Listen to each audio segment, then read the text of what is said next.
Hello गाईस, आज परत ओंकार आलेला आहे. तिसरा दिवस कंटिन्यू. दगड होता रे तिथं. चला, पण एक दिवस असेल की आपण पण जरा मोठे क्रिएटरच्या लाईनीत कुठंतरी येऊ. त्याच वाटेवर आहे सध्या. थोडं कॉन्फिडन्स डाऊन होतंय. ठीक आहे, समजतात गोष्टी, काय विषय नाही. होईल, इम्प्रूव्हमेंट होईल. काय होईल होईल नक्की होईल. चालू आहे बऱ्याच जरा. हे मला माहिती नव्हतं. डिस्कशन म्हणणार होतो मी. डिस्कशन आपल्याला काहीतरी विषय. आज आपल्याला एक इन्व्हेस्टिगेशन करायची. अच्छा, हा काहीतरी PMPML तिकीट घेऊन आलेलं बसचं असं दिसतंय मला काहीतरी. आता तो बसवाला खरा होता खोटा होता, चुकीच तिकीट त्यानं खोटं दिलंय, काय स्कॅम केला, मला जरा थोडा खुलासा पाहिजे. और कदाचित मी अज्ञात असेल या गोष्टी मागे. नक्की आता काय ते जरा बघू, आधी डिस्कशन करतो, तर मग तुम्हाला कळव. तर विषय लक्षात आलेला आहे आणि यांनी एक्सप्लेन पण केलंय मला. नको एवढं काय हे करू आता त्या ह्याच्यामध्ये, कारण एक्झॅक्टली काय मॅटर आहे आपल्यालाच अजून कळलं, मला तरी नाही कळलं. ठीक आहे, आता काय जे झालेत गोष्टी झाल्यात. एक सीन झालंय ओंकार सोबत आता. It's against system government. कसं आहे आता, गोष्टी काही आपल्या अंडर कंट्रोल नसतात असं समजायचं, असं विचार करायचा आणि सोडून द्यायचं. असं काही त्याचा पर्सनल टॉपिक नाही आहे, एक असं काय म्हणतात आहे, पण काहीतरी थोडंफार गाडीच्या रिलेटेड आहे त्याच्या, बाकी असं काही नाही पर्सनल. आठवडीत आलो चहा प्यायला, नेहमीच आपला.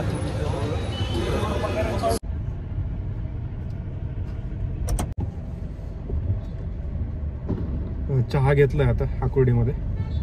पुढं काय कुठं जाणार आहे आम्हाला पण नाही माहीत. बघू आता, काहीतरी ठरवू. मला मस्त एकदम वडापाव खायची इच्छा आहे. बघू कुठं चांगला इथं आहे का, जरा जाऊन तिथं थांबतो स्पॉटवर. बाकी काय नाही, असं काही खास असं हे नव्हतं. ओंकारच्या गाडीवर चलन मारण्यात आलेलं आहे, एवढंच आहे. ते पण रॉंग पद्धतीने. हां, रॉंग पद्धतीने असं झालंय. तो म्हणतो तिथं बोर्ड नव्हता तरी मारलेलं आहे, असं काहीतरी दिसून आलेलं आहे आम्हाला, आढळलंय सध्या. तर गोष्टी त्याच डिस्कशनमध्ये होत्या मग अशी, बाकी काय असं वेगळं नाही आहे. ठीक आहे, आता बघू. आलो आत्ता चापेकर जाऊ का, तो वडापाव खायला इच्छा झाली तर वडापाव घेऊन येतो. काय बरेच दिवसांनी आलो इथं खायला वडापाव.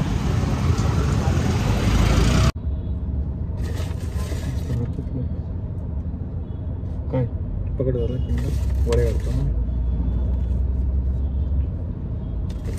तुझे दोन आहेत ना, घे. अजून आणतो म्हटलं. काय मला एकच आहे ना, घे की.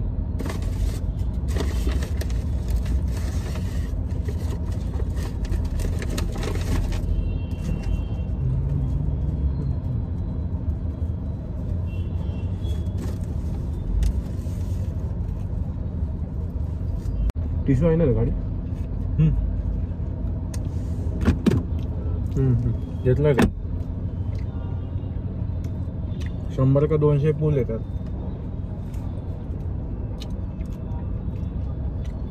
आणि आपलं जे होतं ना स्पिनिंग, 50च पूल असेल मला असं वाटतं.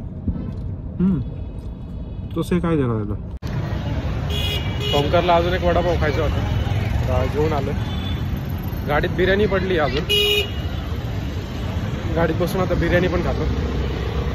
काय घरी जेवत नाही वाटतं मी. डिस्कशन जरा गंभीर होत चाललंय.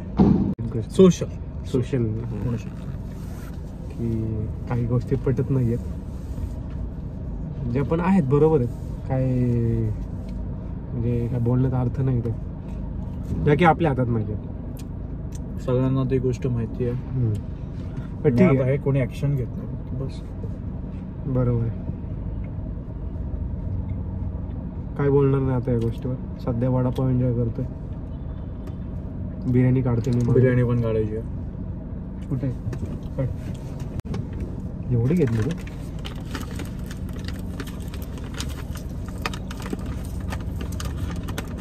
ते डिस्कशन आहे. आज जरा माहोल गरम आहे. काय लोणचं भाई, मजबूत बिर्याणी घेतली आणि हे असं ठेवून नाही झालं. केळीच्या पानातली बिर्याणी. अच्छा, तरी म्हणलं एवढं जड का लागतं? ते खाली ठेव, हे पकड जरा.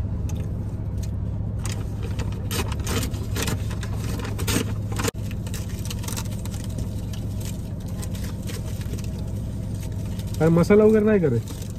तुझी बिर्याणी ती.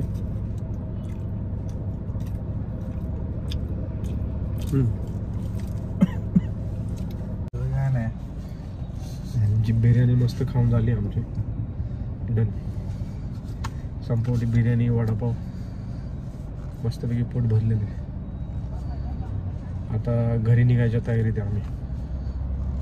त्या बिर्याणीसाठी लोकेशन ड्रॉप करेन, शेअर करेन. हा, ती ऍक्च्युली बिर्याणी चांगली होती. पाण्यात वगैरे, पानात, केळीच्या पानात पॅक करून दिली होती त्यांनी. आणि ते रेस्टॉरंट त्याच्यामध्येच बनवतात, शिजवतात. हा, ते रेस्टॉरंट केरलाचं आहे. केरला काहीतरी केरला फूड्स तिथं मिळतात. इन शॉर्ट, निगडीमध्ये, आकुर्डीमध्ये ती आहे लोकेशन. शॉर्मा किंगच्या लाईनीतच होते. बरोबर. तर तुम्हाला कधी बिर्याणी खायची इच्छा आली तर तुम्ही ते ट्राय करू शकता. चांगलं आहे. ठीक आहे, आजपर्यंत एवढंच. डन.